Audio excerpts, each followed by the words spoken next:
오늘 본문 말씀은 우리가 함께 나눴던 것처럼 요한복음 4장 23절부터 24절까지 말씀, 그 두 절 말씀 가지고 우리 함께 이제 말씀을 오늘 나누도록 하겠습니다. 자, 그런데 먼저 이제 지난주 말씀을 먼저 정리를 하자면 그 지난주에는 예수님을 바르게 믿는 믿음에 대해서 우리 함께 나눴었잖아요. 자, 그래서 많은 사람들이 스스로를 죄인이라고 생각하지 않는다고 했습니다. 본인이 죄인이라는 거를 인정하지 않아요. 왜 그러냐? 그게 성경에서 말씀하시는 죄의 정의가 무엇인지를 모르기 때문에 그래서 본인이 죄인이라는 생각을 안 합니다. 성경에서 말씀하시는 죄의 정의가 뭐라고요? 불신, 믿음 없음입니다. 그것으로부터 비롯된 모든 것들이 다 죄인 거예요. 근데 그것을 이제 모르는 거죠. 그래서 죄의 의미를 그래서 우리가 바르게 알고 스스로의 삶을 돌아본 후에 잘못 인정하고 진심으로 회개하면 그럼 이제 구원받는 거죠. 그렇게 해야 된다라는 얘기를 우리 나눴습니다. 그리고 또한 죄가 영을 덮고 있다는 사실도 우리가 이제 알아야 된다고 얘기를 했었었죠. 자, 그래서 죄가 떼어져야만 진짜 믿음을 가질 수 있고 천국과 예루살렘에 이제 새 예루살렘에 갈 수가 있는데, 그래서 죄를 떼어내고 진짜 믿음을 가지려면 우리가 무엇을 읽어야 된다? 성경을 읽어야만 한다. 그래야만 진짜 믿음을 가질 수 있다라고 얘기를 했습니다. 그리고 성경을 읽으면서 이제 믿어지는 것, 점차 하나씩 하나씩 성경이 믿어지는, 말씀이 믿어지는 이런 체험을 좀 할 필요가 있다라는 얘기를 우리 했었었고요. 그래서 성경을 계속 읽어서 죄와 분리가 되어서 예수님의 대속을 진심으로 믿고 성령님 세례를 받자라는 것이 이제 지난주 말씀 정리한 내용이었습니다. 뭐가 또 똑똑거리는 소리가 들리죠? 마이크 움직일 때마다 서 있을 땐 몰랐는데. 자, 그래서 정리를 좀 해보자면 그 성경에서 말씀하시는 죄의 의미를 바르게 깨달아서 그 죄인임을 인정하고 회개해야 된다. 이게 굉장히 중요하고요. 그리고 죄가 영을 덮고 있다는 그 영적인 진리를, 또 영적인 그 원리를 우리가 알되 죄를 떼어내기 위해서는 성경을 읽어서 예수님께서 내 죄를 위해 대신 죽으셨다는 사실을 진심으로 믿고 성령 임재를 받아야 된다라는 것이 지난주 말씀을 이제 정리한 내용이 되겠습니다. 자, 그래서 이제 오늘 본문 말씀은 우리 함께 읽었던 것처럼 바른 예배 방법에 대해서 말씀을 하시거든요. 그 요한복음 4장이 앞부분에는 어떤 여인이 나오죠? 사마리아 여인 나오죠. 그리고 뒷부분은 그 사마리아 여인 질문한 것 때문에 예배에 대해서 이제 말씀을 하고 계시는데 그 바른 예배 방법에 대해서 말씀하십니다. 그런데 우리는 요 예배 방법을 더해서 예수님과 친해지는 방법, 확장해서 예수님과 친해지는 방법이 무엇이냐라는 것에 대해서 오늘 이야기를 나누도록 하겠습니다. 자, 그래서 오늘 제목을 이제 예수님과 친해지자라고 이제 정했는데요. 각절 말씀 먼저 읽도록 하겠습니다. 23절 말씀 함께 읽도록 하겠습니다. 그러나 참된 경배자들이 영과 진리 안에서 아버지께 경배할 때인 그 시각이 오나니 곧 지금이라. 이는 아버지께서 자신에게 경배하는 그러한 자들을 찾으시기 때문이라 라고 이제 말씀하십니다.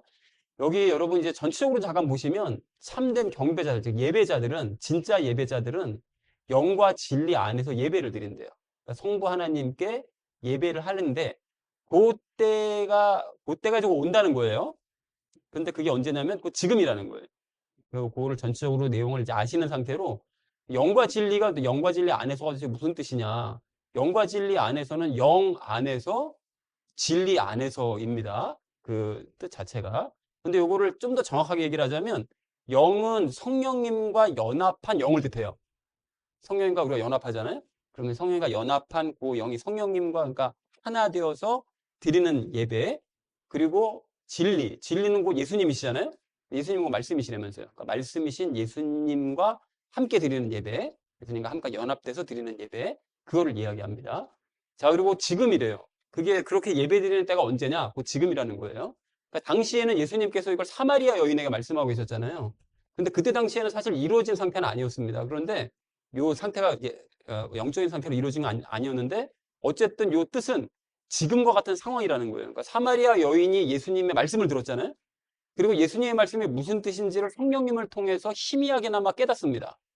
그리고 그것을 성부 하나님께 영광을 돌려요. 그러니까 예수님의 말씀을 듣고 성령님께 말씀의 의미를 들음으로써 성부 하나님께 영광을 돌리는 이런 상황.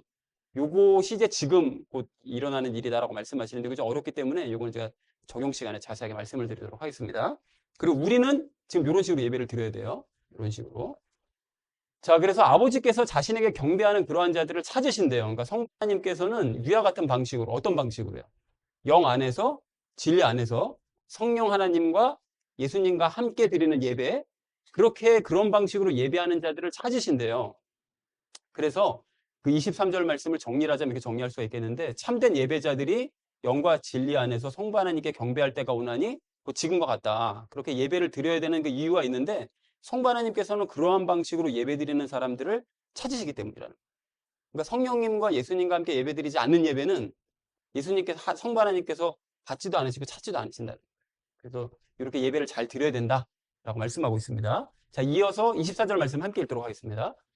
하나님께서는 한 영이시니 그분께 경배하는 자들은 반드시 영과 진리 안에서 그분께 경배해야 하느니라 라고 말씀하시죠. 똑같은 얘기 반복하십니다. 근데 반드시 그렇게 드려야 됩니다. 반드시. 자, 그래서 먼저 여기 하나님께서는 한 영이시래요. 그러니까 하나님께서는 이제 영이신데, 그렇기 때문에 우상을 섬기는 제사처럼 뭔가를 바치는 예배를 드려봐야 의미가 없다는 거예요. 왜 영이라는 얘기를 하셨는가 하면, 만약에 우리 하나님이 사람이랑 똑같은 상태라면 뭔가 이렇게 바치는 게 의미가 있겠죠. 뭐 드세요. 이거 가지세요. 라고 이제 바치는 게 의미가 있을 텐데, 우리 하나님은 영이시고 온 우주의 모든 것을 다 소유하고 계신 분이시기 때문에 뭐를 바치는 예배는 드려봐야 의미가 없습니다, 사실은. 자, 그러면 질문이 생기잖아요. 구약시대 때는 바쳤잖아요. 짐승 바쳤잖아요. 라고 생각할 수 있죠. 근데 그 짐승 바쳤던 것은 구약시대 희생제사는 예표를 위한 거예요. 그러니까 영과 진리 안에서 드리는 그 예배를 예표하기 위해서, 사람들이 그때 당시에는 예수님 오시기 전이었기 때문에 그것을 당장은 이루어질 수가 없기 때문에, 영과 진리 안에서 예배드리는 것이 이루어질 수 없기 때문에 그냥 희생제사를 통해서 그냥 미리 예표한 것일 뿐, 실제로 뭐 그 짐승을 주면은 예수님이, 하나님이 뭐 기뻐 받으시고, 뭐 그래서 뭐 왜 그런 농담도 있잖아요. 아벨이 양을 바치고 가인이 농산물 바쳤더니 하나님께서 양을 받으신 이유는 육식을 더 좋아서도 그렇다. 말도 안 되는 소리라는 거예요. 그런 거 진짜 말도 안 되는 얘기입니다. 농담이라도 그런 얘기 하면 안 돼요. 그러니까 우리 하나님은 영이시기 때문에 그런 걸 받으시는 분이 아니다라는 걸 확인해야 됩니다. 그리고 또 하나 생각할 게 있죠. 헌금도 우리 바치잖아요. 라고 생각할 수 있는데, 여러분, 헌금은 사실 엄밀하게 얘기하면 하나님을 위해서 바치는 게 아닙니다. 하나님께 돈 드리는 게 아니에요. 그렇죠? 하나님이 뭐 세상 온 우주 만물을 다 가지고 계신 분이 돈이 왜 필요하시겠어요? 하나님께 돈을 바치는 것이 아니라, 하나님을 위해서 바치는 것이 아니라, 하나님께서 교회를 위해서 사용하게 하시기 위해서 우리가 드리는 헌금을 맡겨드리는 거예요. 그러면 하나님께 공정하게, 하나님께서 받으셔서 공정하게 집행하시게 하시기 위해서 드리는 것이지, 하나님 쓰세요 라고 바치는 것이 아니라는 것이죠. 그러니까 이 개념을 좀 아실 필요가 있습니다. 자, 그래서 어쨌든 예수님께서 오신 이후로 하나님께 드리는 그 예배는 반드시 23절과 같은 방식으로, 또 24절에서 강조하시는 방식으로 영과 진리 안에서 반드시 드려야 된다 라고 얘기를 하고 있습니다. 자, 그래서 24절 이렇게 정리할 수가 있겠는데요. 하나님께서는 영이심으로 하나님께 예배 드리는 자들은 반드시 영과 진리 안에서 예배를 드려야만 한다 라고 얘기했다는 것이 24절의 의미가 되겠습니다. 자, 그래서 오늘 본문 말씀을 정리를 해보자면, 참된 예배자들이 영과 진리 안에서 성부 하나님께 경배할 때가 오나니 지금과 같다. 자, 그렇게 예배를 드려야 되는 이유가 있는데, 성부 하나님께서 그러한 방식으로 예배 드리는 자들을 찾으시기 때문에 그렇다. 그래서 하나님께서는 영이시기 때문에 하나님께 예배 드리는 사람들은 반드시 영과 진리 안에서 예배를 드려야만 한다 라고 얘기했다는 것이 오늘 본문 말씀 되겠습니다. 이해들이 되셨죠? 그러니까 이게 전체적으로 자세하게는 무슨 뜻인지는 몰라도, 예배가 뭔가 하나님께서 원하시는 방식이 있구나, 요거를 일단 아시면 되겠습니다. 자, 그래서 그 본문 말씀을 적용하기 전에 우리가 지지난주 이야기를 먼저 나누자면, 지지난주에 천국과 새 예루살렘을 소망해야 된다 말씀을 드렸잖아요. 그래서 거기를 사모해야 되고 이제 들어가야 되는데, 거기를 들어가려면 조건이 있었죠. 뭐였죠? 지난주에 나눴던 이야기? 그렇죠. 바르게 믿어야 된다고 그랬습니다. 바른 믿음을 가져야 된다고 그랬어요. 예수님을 바르게 믿어야 된다. 그게 곧 영의 구원이었어요. 생각해보면, 그죠? 그죠? 죄와 떼어지고 성령과 연합하고 영이, 그럼 이제 영이 구원 받는 거죠. 요게 일단 필수적인 조건이고, 그 이유는 또 뭐였죠? 우리가 뭘 이루어야 됩니까? 영의 구원 받았다면 혼의 구원을 이루어야 된다. 그러니까 예수님을 닮아야 된다라고 얘기를 했습니다. 혼의 구원을 이루어야 돼요. 그러니까 영과 혼이 구원이 되어야만 천국과 새 예루살렘을 갈 수 있는 거예요. 그렇죠? 자, 그랬는데 예수님을 닮는 일을 이제 뭐 믿는 거는 예수님을 믿었다고 생각하는데, 그 이후로 예수님을 닮는 일을 행하긴 행해야 돼. 믿음으로 행해야 된다는 걸 알지만, 어쨌든 행할 때 의무감으로 그걸 행하려고 하면 이거 율법이 됩니다. 예수님 닮아야 되는데, 내가 이렇게 살면 안 되는데, 예수님 닮아야 되는데, 이렇게 하다 보면 이게 압박감이 생기면서 율법이 되어버려요. 자, 그리고 억지로 행하면 힘들어서 결코 예수님을 닮을 수도 없어요. 억지로 한번 닮아봐야지 하면 절대 될 수가 없습니다. 그래서 예수님이 여러분 그래서 어떤 분인지 내가 알면 그분이 어떤 분인지 알아감으로써 예수님과 친해지고 예수님이 얼마나 나를 사랑하시는지를 알잖아요. 그러면 닮지 말라고 해도 예수님이 좋아져요. 닮지 말라고 해도 예수님 막 닮고 싶어집니다. 나도 예수님 같은 삶을 좀 살아보고 싶다. 이런 마음이 든다는 것이죠. 자, 그러니까 예수님을 닮기 전에 우리가 해야 될 일이 분명하게 있는데 뭐냐면 먼저 예수님과 친해지고 예수님과 가까워져야 돼요. 그게 우선이에요. 그렇게 되면 닮으라고 하지 말아도 닮게 돼요. 닮아져 갑니다. 점차 시간이 갈수록. 그래서 예수님을 닮고 싶은 마음이 저절로 생겨야 된다는 거죠. 그럼 어떻게 해야 예수님과 친해질 수 있느냐? 그게 관건이 될 거잖아요. 그래서 그 방법을 이제 적용 시간에 나누도록 하겠습니다. 자, 그래서 오늘 이제 적용할 때 나눌 말씀은 예수님과 친해지는 방법에 대해서 세 가지 이야기를 나눌 건데, 첫 번째는 말씀과 기도에 대해서, 두 번째는 예배에 대해서, 마지막 세 번째는 실천에 대해서 나누도록 하겠습니다. 그래서 오늘의 결론이요, 예수님과 친해지자라는 것을 주제로 나머지 말씀을 삶에 적용하면서 말씀 나누도록 하겠습니다. 적용을 첫 번째로 우리 할 건데, 이제 말씀과 기도로 예수님과 친해지자라는 것을 이제 주제로 첫 번째 말씀 나누도록 하겠습니다. 여러분, 하나님과 친했던 인물들이 세 인물이 있거든요. 뭐 여러 사람이 있습니다. 근데 그 중에서 대표적으로 세 인물을 꼽자면 누굴 것 같으세요? 어? 아브라함? 오, 그렇습니다. 아브라함 나옵니다. 그 다음에 누가 좀 친했죠? 모세도 친했죠, 물론. 여호수아도 친하고 그런 식으로 지금 다 쳐야 되는데 누구죠? 세대 뚝 떨어뜨려서 생각하면 다윗입니다. 다윗 친했어요. 그리고 마지막으로는 바울을 들어볼 수 있습니다. 이게 아브라함과 다윗은 여러분 그 마태복음을 보면 족보 나누잖아요. 그럼 거기서 기준점이 되는 사람들이죠. 아브라함부터 다윗까지가 14대요. 다윗부터 바빌론 포로까지 14대요. 바빌론 포로부터 예수님 오실 때까지가 14대다. 뭐 이런 표현 나누잖아요. 그 왜 그렇게 기준을 나누냐. 아브라함과 다윗이 하나님과 그만큼 친했으니까요. 그리고 그 이후에 복음 시대 들어선 바울이 친했단 말이죠. 자, 그런데 이 사람들은 말씀을 가까이 했기 때문에 하나님과 친했던 사람들이라는 공통점이 있습니다. 이거를 좀 아셔야 됩니다. 그리고 참고로 각각의 인물이 이제 시대를 대표하는데 아브라함은 율법이 없던 시대에, 그죠? 그때에 하나님과 친했던 인물이었습니다. 그리고 다윗은 율법이 있었던 시대에 하나님과 친했던 인물이었습니다. 그리고 바울 같은 경우는 어떻게 되는 거죠? 율법 대신에 복음을 주셨던 시대에 하나님과 친했던 인물이 바울이란 말이죠. 이렇게 세 세대로 나눠서 각각을 대표하는 인물이라고 볼 수 있다는 거예요. 자, 그런데 이 중에서 아브라함이 살던 시대는 율법은 물론이고 성경도 없었던 시대였어요. 뭐 기록된 성경이 따로 없었습니다. 모세 오경서부터 시작되는 거니까 모세는 한참 뒤에 사람이잖아요. 그래서 없던 시대였는데 그러면 아브라함은 하나님의 말씀을 몰랐으니까 하나님과 친할 수가 없었겠네? 라고 생각할 수가 있는데 근데 하나님과 친했단 말이죠. 실제로 아브라함이. 어떻게 친할 수가 있었냐. 아브라함은 하나님의 말씀을 모르는 게 아니었다는 거죠. 여러분 성경을 보셔서 아시지만 아브라함은 하나님과 어떻게 했죠? 대화를 나눴습니다. 하나님과 말씀을 나눌 수 있을 정도로 친했어요. 그러니까 하나님의 말씀을 모르는 사람이 아니었다는 거예요. 그리고 말씀을 배우기도 했어요. 이거 누구에게 배웠죠? 그렇죠. 멜기세덱에게 배웠다고 그랬었잖아요. 그죠? 그래서 아브라함은 천국과 새 예루살렘을 알았어요. 그거 배우지 않으면 어떻게 압니까? 그거를 저절로 알게 되는 건 아니잖아요. 그러니까 멜기세덱에게 배웠기 때문에 알았어요. 그리고 11조의 개념도 알았습니다. 그냥 뜬금없이 갑자기 멜기세덱에게 가가지고서는 11조를 바치잖아요. 그럼 어떻게 이걸 어떻게 알고 뭐 11조가 뭔 줄 알고 바치지 뭐 생각할 수 있는데 11조의 개념을 배웠다는 거죠. 그 멜기세덱에게. 자, 그리고 또한 창세기 20장 7절 말씀을 보면 하나님께서가 아비멜렉이라는 사람에게 아브라함을 예언자라고 말씀하십니다. 예언자는 우리가 이전 흠정역에 보면 대언자라고 되어 있습니다. 대언자는 하나님의 말씀을 맡아서 전하는 사람이 대언자예요. 그러니까 아브라함이 곧 하나님의 말씀을 맡아서 다른 사람들에게 전달할 수 있을 정도로 말씀을 많이 알던 사람이었다는 뜻이에요. 그죠? 그러니까 말씀을 많이 알았다는 거죠. 그러니까 그렇게 말씀을 잘 배우고 잘 알았던 이 아브라함은 하나님께 친구라고 불릴 정도로 하나님과 친밀한 사람이었습니다. 야고보서 2장 23절에서 말씀하시죠. 그리고 하나님께서 이렇게 암시하시고요. 그러니까 하나님의 벗이다, 친구다 라고 불릴 정도로 하나님과 친밀한 사람이었다는 것입니다. 자, 그런가 하면 다윗은 하나님의 말씀과 율법을 정말 많이 사모한 사람이었어요. 어디를 보면 알 수 있죠? 시편 보면 알 수 있죠? 수많은 시편 말씀에서 말씀이 정말 중요합니다. 이걸 굉장히 강조하고 자기는 말씀을 열심히 지키고 있으니까 저 악한 자들로부터 저를 건져주세요. 악인들로부터 저를 구해주세요. 이런 표현을 굉장히 많이 얘기합니다. 저는 말씀을 중시하는 사람입니다. 저는 말씀을 지키고 있습니다. 이 얘기를 굉장히 자주 해요. 그리고 다윗이 쓴 것으로 생각되는 시편 119편. 시편 119편은 저자가 표시가 안 돼 있는데 내용상을 보면 그 앞에 다윗이 쓴 내용들하고 비슷한 데가 참 많아요. 그래서 다윗이 쓴 것으로 이제 추정이 되는데 뭐라고 고백을 하느냐 내용을 보면 당신의 말씀들은 저의 입맛에 얼마나 달콤한지요. 진정 저의 입에 꿀보다도 달콤하나이다. 이렇게 얘기합니다.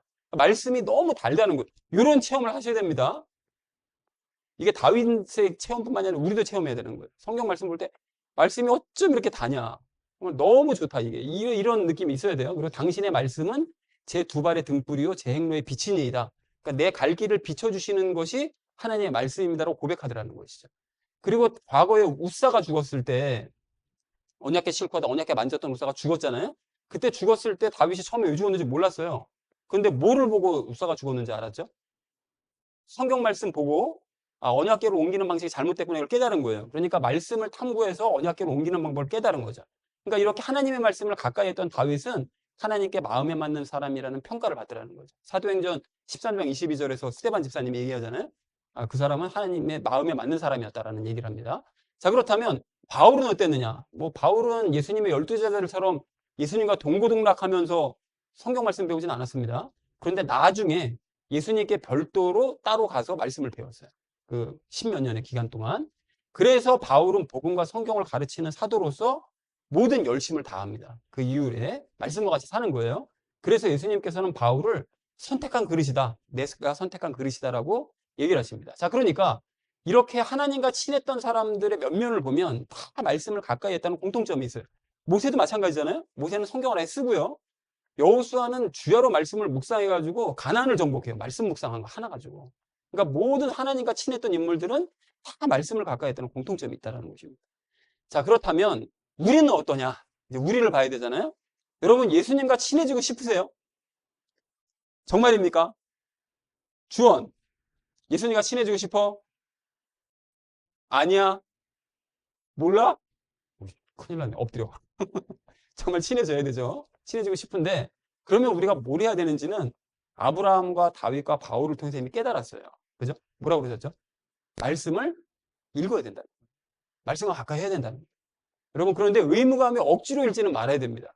억지로 읽는 그 말씀이 들어오겠어요? 들어오지 않잖아요. 그래서 어떻게 읽어야 되냐면 성경을 읽을 때는 나 예수님과 정말 친해지고 싶다. 이런 마음으로 그러나 예수님을 정말 많이 알고 싶다. 이런 마음으로 성경을 읽으셔야 됩니다. 그러면 억지로 읽지 않고 읽게 돼요. 성경을. 항상 말하는 것처럼 말씀드리는 것처럼 예수님은 뭐라고요?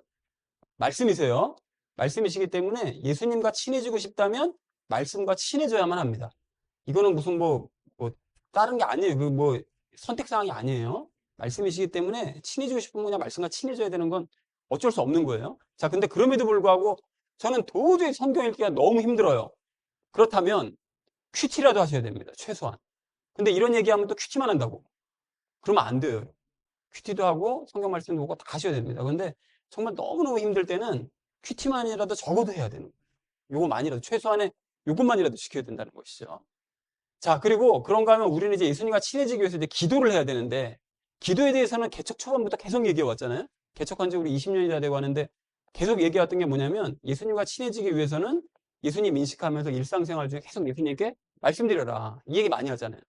개척 거의 초반서부터 계속 얘기해 왔거든요. 계속 말씀드려야 된다, 말씀드려야 된다. 20년이 다 되어 가기 때문에 이미 습관이 들은 상태여야 돼요. 아침에 일어날 때 예수님께 인사드리면서 하루 시작하고 자기 전에 예수님께 말씀드리면서 오늘 하루 너무 감사했어요, 예수님. 인사드리면서 자야 되고 중간중간에 계속 내가 있었던 일들에 대해서 보고하고 말씀드리는 게 거의 습관이 들은 상태가 되어야 됩니다. 그렇게 하고 계세요? 하고 계셔야 됩니다, 여러분. 하셔야만 해요. 그래야 친해집니다.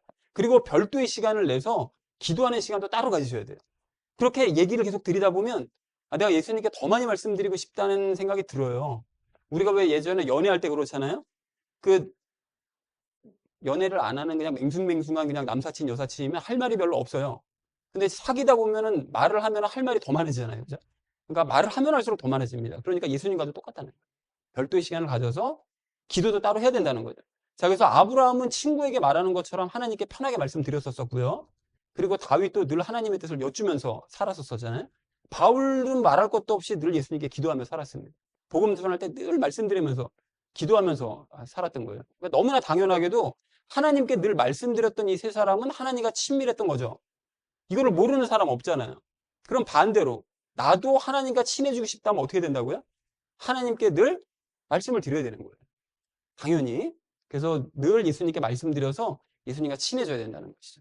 자, 그래서 참고로 한 가지 좀 알아야 될 사실이 있는데, 위에 택함을 받은 그 세 사람은 성경이 완성되기 이전 시대의 사람들이라, 그러니까 성경이 신약 성경 요한계시록까지 딱 완성되기 이전의 사람들이기 때문에 하나님과 편하게 대화할 수 있었어요. 하나님과 자유롭게 대화할 수 있었습니다. 그런데 성경이 완성된 이후의 시대를 살고 있는 우리는 하나님께 말씀만 드릴 수 있을 뿐이지 음성을 직접 들을 수는 없어요. 하나님께서 성경을 완성하신 이후로는 성경을 통해서만 말씀하시기 때문에 직접 음성을 들려주시는 경우는 아주 초신자 때, 아니면 하나님을 모를 때, 요럴 때 빼고는 말씀을 거의 음성을 들려주지 않으십니다. 성경을 통해서 말씀하신다. 그렇기 때문에 성경을 읽어야만 하나님의 음성을 들을 수 있는 거예요.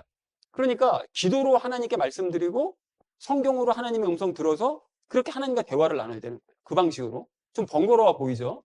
근데 이게 번거로워 보이지만 좋은 점도 있습니다. 뭐냐면 성경이 완성되기 이전에는 택함받은 사람들만 하나님과 대화할 수 있었어요. 아브라함처럼, 다윗처럼, 바울처럼 택한 사람들만 하나님과 대화하는 특권을 누렸지만 성경이 완성된 이후로는 기도하고 성경을 읽는 사람 모두에게 하나님과의 대화의 기회가 열려 있다는 거예요. 이걸 체험하셔야 됩니다.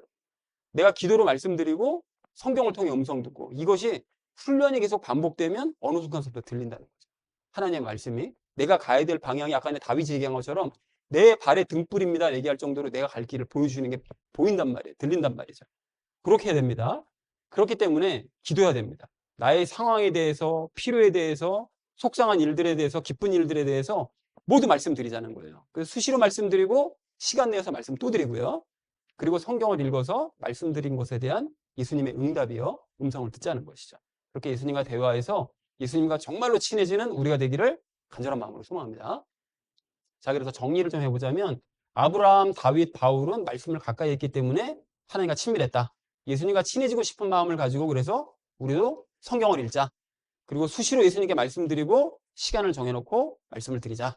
그렇게 기도와 말씀 읽기를 통해서 예수님과 대화하고 예수님과 친해지는 저 여러분 되시기를 주님의 이름으로 간절히 축원을 드립니다. 두 번째로 오늘 나눌 말씀은 예배를 잘 드려서 예수님과 친해지자는 거예요. 첫 번째는 말씀과 기도의 삶을 통해서 예수님과 친해져야 된다면 두 번째는 예배를 잘 드리자는 거죠.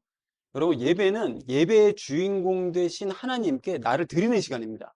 이 개념을 좀 정확하게 하셔야 됩니다. 예배는 주인공이 예수님이세요. 내가 주인공이 아니고.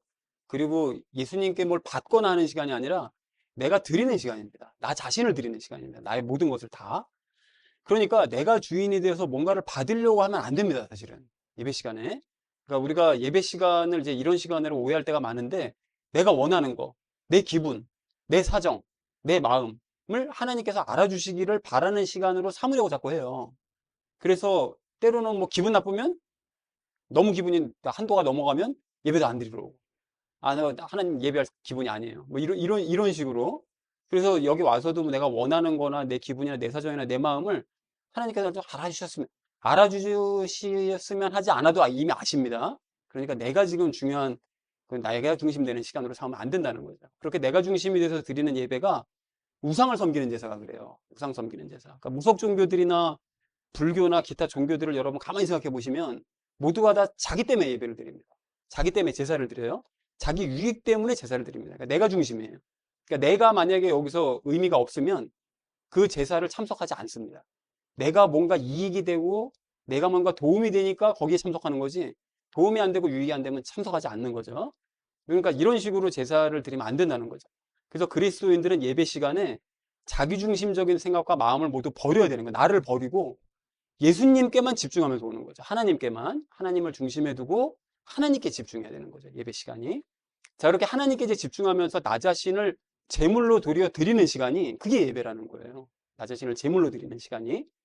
자, 그리고 하나님께 집중할 때 우리는 하나님의 이제 말씀에 주목을 해야 되는데, 그런 의미에서 여러분 생각해 보실 게 뭐냐면, 아까 우리가 요한복음 4장 나눌 때 예수님께서 바른 예배에 대해 말씀하셨잖아요. 근데 그때 영과 진리 안에서 예배 드리라고 말씀하셨죠. 그러니까 반드시 드려야 된다고 그러셨습니다. 반드시 그렇게 드려야 된다고. 자, 그래서 영과 진리 안에서 드리는 예배가 그럼 뭐 어떤 예배냐? 이게 어떻게 드리는 예배라는 거냐? 성령님 안에서, 영 안에서는 성령님 안에서, 그러니까 성령님과 연합한 상태에서, 그러니까 성령님과 함께, 그리고 진리 안에서는 예수님 안에서, 진리 되신 예수님 안에서, 예수님과 함께, 성부 하나님께 그래서 드리는 예배예요. 그러니까 성령 하나님과 성자 예수님과 함께 성부 하나님을 경배하는 예배. 그게 삼위일체 하나님 앞에서 드리는 영과 진리 안에서 드리는 예배라는 거죠. 요거를 그림으로 표현하자면 이렇게 되는 거예요. 성부 하나님, 성자 예수님, 성령 하나님이 삼위일체시잖아요. 그러면 이 세 분이자 한 분이신 하나님 안에 누가 들어간다고요? 내가 들어가는 거예요. 이 상태로 드리는 예배입니다. 여러분이 지금 예배를 드릴 때 영과 진리 안에서 예배를 드리려면 삼위일체 하나님 안에 들어가서 이렇게 예배를 드리는 거예요. 이 모양이 돼야 됩니다.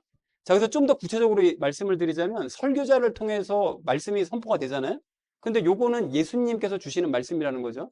그러니까 예수님의 말씀을, 설교자를 통해 주시는 말씀을, 예수님의 말씀을 듣고 성령님께서 그 말씀을 해석을 해주세요.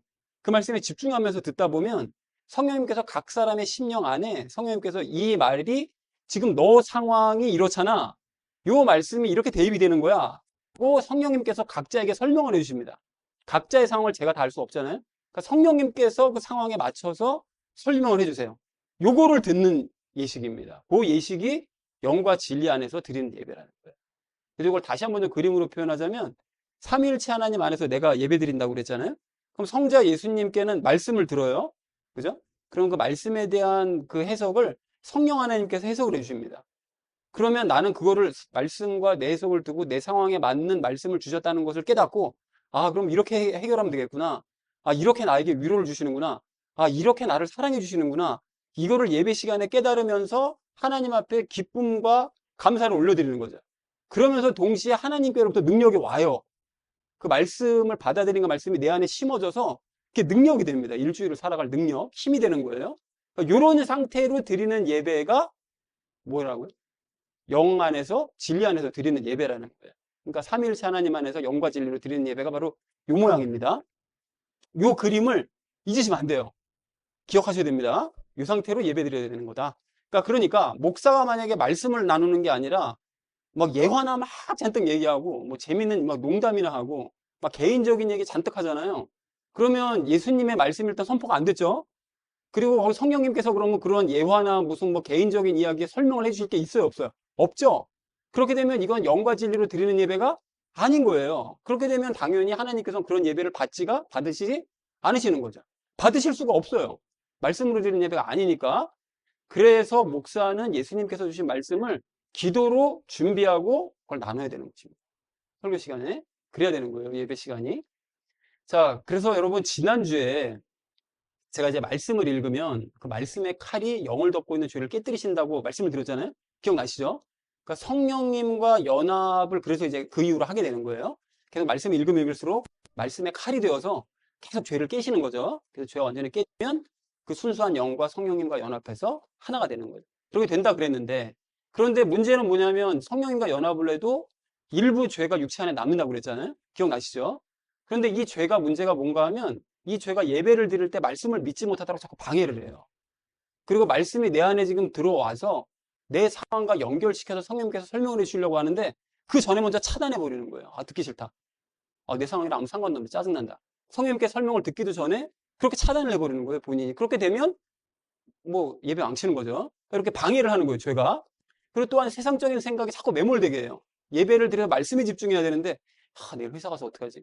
아, 내일 일 처리할 게 있는데 어떡하지? 카드값 어떡하지? 뭐 이런 생각이 자꾸 드는 거예요. 이렇게 돼서 예배를 자꾸 방해한단 말이죠. 그런데 이렇게 방해를 할 때, 방해를 받고만 말 것이냐? 그러지 말고, 이때 성령님께서는 사실은 말씀의 칼로 선포되는 그 말씀이 있을 때, 그 말씀을 칼로 성령님께서 직접 드시고, 우리의 육신과 혼을 찌르고 들어오시는 거예요. 그 말씀으로. 우리의 육신과 혼을 찌르고 들어오셔서 죄와 죄가 주는 생각들을 칼로 다 잘라시고 그걸 불로 태워버리. 성령님은 간혹 불로 표현되잖아요. 당신의 불로 다 태워버리시는 거예요. 그 죄와 내 안에 있는 죄와 죽은 생각을 다 불로 태워버리십니다. 이게 구약시대 제사 방식을 연상케 하잖아요. 제사 때 그랬잖아요. 구약시대 때 동물을 다 완전히 분해를 해가지고 산산이 분해를 해가지고 불로 태워버리잖아요. 그것처럼 성령님께서 영적으로 똑같이 하세요. 말씀의 칼로 나의 육신과 혼을 깨뜨리고 들어오셔서 다 자르고 들어오셔서 죄를 다 산산히 분해하시고 불로 태워버리시는 거예요. 이걸 체험해야 되는 거예요. 그렇게 되면 뭐만 남죠? 영만 남죠? 우리의 영만 남잖아요. 그래서 드러난 영에 말씀의 칼을 꽂으세요. 그래서 영의 말씀을 주입하십니다. 이렇게 되면 우리 영 안에 말씀이 심어지는 거예요. 그러니까 방금 전에 말씀드렸던 것처럼 나 자신을 산제사로 드리는 거죠. 제물로 드리는 거예요. 그렇게 되면 그걸 체험한 사람들은 영의 말씀이 주입이 되는 거예요. 자, 그런데 그래서 예배 시간에 말씀에 집중하면서 그렇게 제가 막 방해를 할 때 더 말씀에 집중하면서 성령님의 칼을 받아들이는 사람, 저를 찔러주세요. 저를 말씀을 집어넣어 주세요. 라고 이제 그 칼을 받아들이는 사람은 자신을 산제사로 드리고, 그래서 혼과 육신을 죽이고, 영의 말씀을 받아들여서 영이 살아나는 기쁨의 예배를 드릴 수가 있는 거예요. 이것을 체험하고 나면 육신과 혼은 죽었지만 영은 살아나요. 그래서 예배를 드리면 기쁨이 넘칩니다. 감사가 막 넘쳐요. 그럼 막 힘이 납니다. 일주일을 살아가 힘이 막 생기는 거예요. 막 느껴집니다, 그게. 이렇게 되는데, 예배 시간에 말씀에 집중하지 않고 성령님의 칼을 받아들이려고 하지 않으면, 그렇게 되면 성령님께서 찌르시려다가 마니까 상처만 남잖아요. 그죠? 완전히 푹 들어가서 그냥 죽어버리면 아픔도 못 느끼는데, 죽지 않고 살짝 상처만 내고 떼버리시게 되면 어떻게 되는 거죠? 말씀의 칼에 찌를 때 아픔만 남는 거예요. 말씀 듣고 나면 그냥 아파. 저 인간이 내 얘기하는구만. 내 욕하고 있구만. 설교 시간에 그렇게 들리는 거예요, 자꾸. 아픔만 남는 거예요. 그리고 영의 말씀을 받아들이지도 못하잖아요. 그렇게 되니까 영을 갈급하게 하는 괴로운 예배를 드리게 되는 거예요. 영은 말씀을 안에서 받아들이고 싶어서 막 갈급해하고 있는데 말씀에 하나도 도달하지 못하니까 말씀을 하나도 먹지 못한 상태로 그냥 예배 드리고 가는 거예요. 그러면 일주일이 괴로운 거죠. 영이 만족이 안 됐으니까. 이런 삶을 살게 될 수밖에 없다는 거예요, 예배가.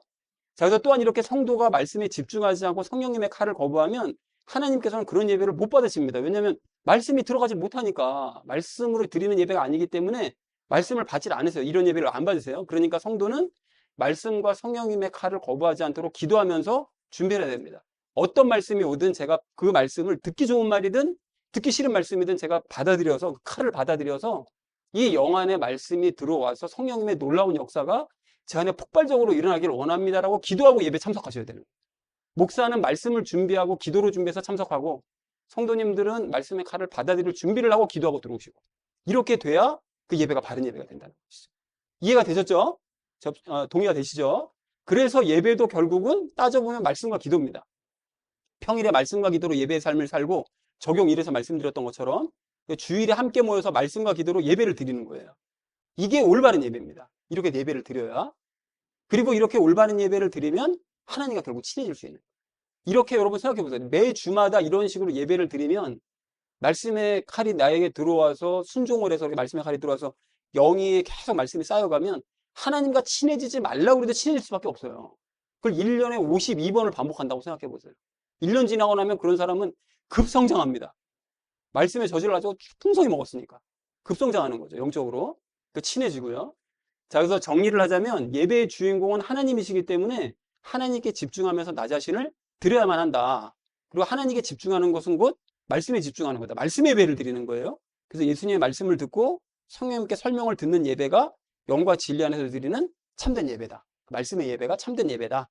자, 그런데 육체 안에 남은 자가 예배를 계속 방해를 하죠. 그때 말씀에 더욱 집중하고 성령님의 칼을 거부하지 않으면 영이 살아나는 기쁨의 예배를 드릴 수 있는 거예요. 죄를 내가 이겨보려고 하지 말고 성령님께서 칼을 들이미실 때 받아들이세요. 그러면 그 말씀의 칼이 내 안에서 막 요동치게 만드는 죄를, 나의 예배를 방해하는 모든 죄를 다 잘라버리십니다. 그러면 갑자기 말씀에 확 집중이 되는 거예요. 그렇게.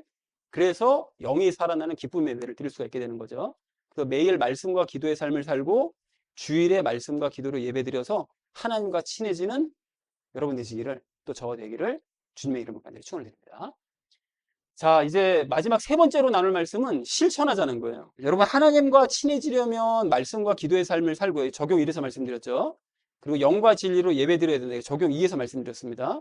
자, 그런데 이것들을 아는 것보다 더 중요한 일이 있습니다. 그게 뭘까요? 그게 바로 뭐냐면 실천해야 됩니다. 실천하셔야 돼요. 여러분, 말씀과 기도의 중요성을 알고 예배의 중요성을 내가 알았어요. 그래서 그렇게 한번 해봐야지. 근데 그거를 알기만 하고서는 실천하지 않으려고 하면, 그 이후로 실천하지 않으면 오늘 드린 예배는 헛된 예배 되는 겁니다. 날아가 버려요. 그러니까 성령님의 칼을 거부한 예배가 되는 거예요. 여러분이 이거 내가 노력해가지고 해봐야지가 아니라, 만약에 여러분이 지금 예배를 바르게 드리고 있어서 성령님께서 여러분에게 말씀의 칼을 들이미셔서 여러분 안에 집어넣으시잖아요. 근데 집어넣으셔서 제대로 칼이 들어오면, 그러면 일주일 내가 내일서부터 말씀과 기도의 삶을 살아야 되겠다, 또는 예배를 영과 진리로 드려야겠다는 마음이 들어요. 근데 이게 만약에 그렇게 안 들잖아요. 그러면 지금 내가 사실은 성령님의 칼을 거부한 것일 수 있어요. 바르게 예배가 지금 드려지지 않은 상태일 수 있다는 거죠. 자, 그래서 내가 강하게 거부하면 성령님께서는 억지로 칼대진 않으십니다. 그 싫다고 그러는데 막 억지로 들이미시는 분이 아니세요. 우리 하나님이 굉장히 인격적인 분이시라 싫다고 그러면 안 하세요. 그런데 그런 말씀이 그럼 영에 들어올 수 없기 때문에 실천할 힘과 능력이 생기지 않으니까 본인 손해는 손해가 되는 거예요. 그러니까 예배 시간에 죽은 사람이 실제 삶의 일주일의 삶은 살아나는 거고, 예배 시간에 안 죽는 사람은 일주일의 삶이 죽는 거예요. 이렇게 반대되는 원리. 자, 그래서 이 시간 오늘 나눴던 이 말씀들을 내 영에 좀 받아들일 수 있도록 우리가 실천할 수 있도록 기도하셔야 됩니다. 순종하면서. 말씀의 칼을 들이미셔서 제가 받아들일 수 있도록, 그래서 제가 죽어서 영안의 말씀 받아들일 수 있도록 해주세요라고 순종하면서 기도를 하셔야 된다는 거죠. 자, 그래서 일주일 동안 예수님과 친해지고 싶은 마음으로 성경 읽고요. 또 성경을 읽어봐야 예수님과 친해지지 않을 것이라는 생각을 여러분 버리시고요. 예수님과 친해질 것을 믿으면서 읽으세요. 나도 엄목사처럼 한번 성경 읽으면서 한번 나도 응답받고 싶다. 나도 성경 한번 읽으면서 내가 이렇게 가야 된다는 사실을 예수님께서 하시는 말씀 나는 들어보고 싶다. 이런 마음으로 여러분 읽으시라는 거예요. 반드시 말씀하십니다. 성경을 통해서 반드시 말씀하세요. 이게 허상이 아닙니다. 제가 그냥 뭐 허튼 얘기하는 게 아니에요. 꼭 그렇게 하시니까 이걸 정말 나도 그렇게 되고 싶다라는 마음으로 읽으시라는 거예요. 그리고 또 마찬가지로 예수님과 친해지고 싶은 마음으로 기도하셔야 됩니다. 기도하셔야 돼요. 평소에 계속 말씀드리고 시간 정해놓고 또 말씀드리고 계속 말씀드려야 돼요. 계속 수다스럽게. 저희 어머니가 복음을 굉장히 늦게 받아들이셨는데 몇 년 전에 받아들이셨는데 항상 하는 얘기가 지금도 연세가 드셔서 까먹으시잖아요. 자꾸 하는 얘기가 그거예요. 자꾸 말씀드리면 귀찮아하지 않으실까? 그 얘기를 자꾸 해요. 절대 귀찮아하지 않으신다고. 우리 하나님은 절대 귀찮아하지 않으시니까 귀찮다고 생각될 만큼만 얘기해 보라고 얘기를 드리거든요. 그러니까 여러분들도 꼭 하셔야 됩니다. 계속 말씀드리셔야 돼요. 계속 귀찮을 정도로. 그래서 예수님께 전화드리는 마음으로 기도드리세요. 부모님께 전화드리잖아요. 그런 마음으로 예수님께 전화드리는 마음으로 기도드리세요. 전화번호 가르쳐드려요? 전화번호 있습니다. 전화번호 이거예요. 347-24-333. 오늘 집에 가가지고 이러시면 안 되는데 이게 뭔 뜻이죠? 국번은 347. 하늘과 땅에 계신 하나님이 우리의 국번이에요. 이게 3이 하늘이고 4가 땅이고 7이 하나님을 상징하잖아요. 그리고 24는 뭘까요? 야, 이거 알아맞히시면 사탕 하나 줘야 되겠다. 24가 뭘까? 24 장로는 아닙니다. 성경의 24번째 순서책. 그거의 33장 3절을 보세요. 그러면 지금 찾아보지 마! 예배에 집중해야 돼. 이게 지금 답을 말씀드리자면 예레미야서 33장 3절을 보세요. 그러면 여러분 부르짖으셔야 됩니다. 그러면 하나님께서 반드시 응답하세요. 반드시. 기도 드리셔야 됩니다. 자, 그래서 기도해봐야 안 들어주실 거야. 이런 생각 여러분 버리셔야 돼요. 이제까지는 안 들어주셨지만 오늘 예배 드리고 나서 보니까 들으실 것 같은데 이런 마음을 가지고 여러분 내 기도 들으실 것을 믿고 기도하셔야 돼요. 또한 예수님과 친해질 것을 믿으면서 기도하셔야 돼요. 기도하셔야 됩니다, 여러분. 그리고 예수님과 친해지고 싶은 마음으로 여러분 예배 드리셔야 돼요. 예배가 막 죽지 못해 가야지. 나 정말 드리기 싫은데 그냥 가야지. 이게 아니라 여러분 정말 예수님과 내가 이번 한번 참여하면 이번 일주일 내가 살기 위해서라도 내가 간다. 예수님과 내가 친해지고 싶어서 내가 간다. 이런 마음으로 여러분 오셔야 돼요. 예배 드리러 오실 때. 그래서 말씀에 집중하고 성령님의 칼을 받아들이도록 여러분 기도하셔서 예배 시간마다 나 자신을 제물로 드리셔야 되는 거죠. 그래서 영안의 말씀 새기십시오. 그러면 여러분 생각지도 못할 치유가 나실 거예요. 이건 제가 체험한 걸 말씀드리는 거예요. 그 전까지는 죽겠는데 저 지금 발이 아파 죽겠잖아요. 그런데도 불구하고 안 아파진다니까 예배 드리려고. 병이 낫는다고요. 감기 때문에 열이 막 여기까지 올랐었는데 38도까지 올랐는데 예배 드리고 나면 열이 떨어져요. 여러분 이게 무슨 신비주의적인 이런 걸 얘기하는 게 아니라 집중해서 예배 드리면 예수님께서 모든 다른 문제들은 해결을 다 해주신다고요. 이런 새 힘을 얻으셔야 되는 거예요. 그러니까 예배 시간이 그래서 좋은 거지. 예배 드릴 때마다. 그래서 여러분 예배를 열심히 드리셔야 됩니다. 그리고 찬양과 기도에도 열심을 다하셔야 됩니다. 정말 죄송스러운 건 우리 교회에서 찬양을 지금 악기로 지금 드리지 못하다 보니까 맨날 컴퓨터로 드리잖아요. 그러니까 맨날 같은 것만 반복되니까 제가 너무 죄송스럽긴 한데 그럴 때 여러분 맨날 듣던 찬양이다. 이게 할 게 아니라 가사에 집중하세요. 새로운 은혜가 임합니다. 그리고 여러분 기도할 때 통성으로 소리내서 기도하자고 할 때 소리내서 기도하시나요? 기도하셔야 돼요. 눈을 뜨고 기도한다든지 소리내서 기도하자고 속으로만 기도한다든지 이러시면 안 됩니다, 여러분. 예배의 형식에 따라서 같이 따라가는 거예요. 순종하는 거예요. 그럴 때 어떤 일이 일어나는지 한번 보자. 순종했을 때 어떤 일이 일어나는지 보자. 체험하셔야 됩니다. 열심을 다하셔야 됩니다, 예배. 그래서 예배 드려봐야 예수님과 친해지지 않을 것이라는 생각 부인하고 나의 예배를 받아주실 것을 믿자는 거죠. 그래서 하나님과 친해질 것을 믿으면서 예배를 드리자는 것입니다. 자, 그래서 오늘 나눈 말씀들을 여러분 마음에 담으시고 정말로 순종하셨으면 좋겠습니다. 그래서 다만 내 힘으로 노력하지는 말아야 됩니다. 노력해봐 이틀 가요. 그래서 예수님께 할 수 없음을 고백하고 도움을 요청하면서 내 삶의 말씀과 기도와 예배가 정착되도록 순종하면서 꾸준히 실천을 해보자는 것이죠. 그래서 그 누구보다 예수님과 친해지는 우리 모두가 되기를 간절한 마음으로 소망합니다. 자, 그래서 정리를 하도록 할 텐데요. 실천하지 않으면 아무런 의미 없다고 그랬습니다. 말씀 읽고 기도하고 예배 드려봐야 예수님과 친해질 수 없을 것이라는 생각 버리세요, 여러분. 오늘 이후로는 버리셔야 됩니다. 친해질 수 있다는 믿음을 가지고 성경 읽고 기도하면서 예배 드리세요. 한두 번 해봤는데 안 친해지는데 이러지 마시고. 한두 번 했는데 어떻게 친해지겠어요? 그러니까 꾸준하게 해보시라는 거예요. 꾸준하게. 할 수 없음을 고백하고 도움을 구하면서 실천하는 저와 여러분 되시기를 주님의 이름으로 간절히 축원을 드립니다. 자, 그래서 이제 오늘 말씀을 전체적으로 정리를 할 건데, 오늘 우리가 예수님과 친해지자라는 것을 주제로 말씀 나눴죠. 자, 첫 번째는 말씀과 기도로 예수님과 친해지자고 그랬습니다. 하나님과 친했던 아브라함과 다윗과 바울의 공통점이 뭐라고 그랬죠? 말씀을 잘 알았던 사람들, 말씀을 잘 배웠던 사람들이라는 공통점이 있습니다. 하나님과 친해지려면 말씀을 그래서 읽어야 된다고 그랬어요. 자, 그래서 의무감이 아닌 어떤 마음을 가지고 말씀을 읽어야 말씀을 계속 읽을 수 있다. 예수님과 친해지고 싶다. 하나님과 친해지고 싶다. 나 가까워지고 싶다. 이런 마음으로 말씀을 읽으셔야 됩니다. 그러면 말씀 읽기가 쉬워지는 거예요. 그래서 하나님과 친해지기 위해서는 또 우리가 기도해야 된다고 그랬죠. 자, 하나님과 대화하려면 어떻게 해야 된다고 그랬죠? 그래서 성경 읽어야 되죠? 그리고 그 전에 어떻게 해야 돼요? 기도로 말씀드리고 성경으로 말씀 듣고 이게 돼야 됩니다. 번거롭지만 이렇게 돼야 돼요. 그런데 여러분 이걸 계속 반복하잖아요. 그러면 말씀이 내 안에 쌓이잖아요. 그러면 기도하는 중에 그 쌓였던 말씀 중에 말씀이 막 생각나면서 기도하면서 말씀드리면서 그 말씀이 생각나면서 답을 듣고 막 이렇게 됩니다. 기도하면서 나중에는. 그러니까 처음에 시작은 기도로 말씀드리고 성경으로 답 듣고 이걸 계속 반복 훈련하셔야 돼요. 이것을. 자, 그래서 말씀 읽기와 기도를 통해 하나님과 대화함으로써 하나님과 친해지자라는 얘기를 우리 첫 번째로 나눴습니다. 자, 두 번째로 나눴던 말씀은 예배를 잘 드림으로써 예수님과 친해지자고 그랬죠. 자, 예배는 하나님께 집중하면서 나를 드리는 시간이라고 말씀을 드렸습니다. 자, 그래서 영과 진리 안에서 드리는 참된 예배가 어떻게 드리는 거라고요? 설명을 한번 해보시죠. 영과 진리로 진리 안에서 드리는 참된 예배. 누구와 주시는 말씀을? 예수님께서 주시는 말씀을 성령님께서 해석해 주시는 것을 듣죠?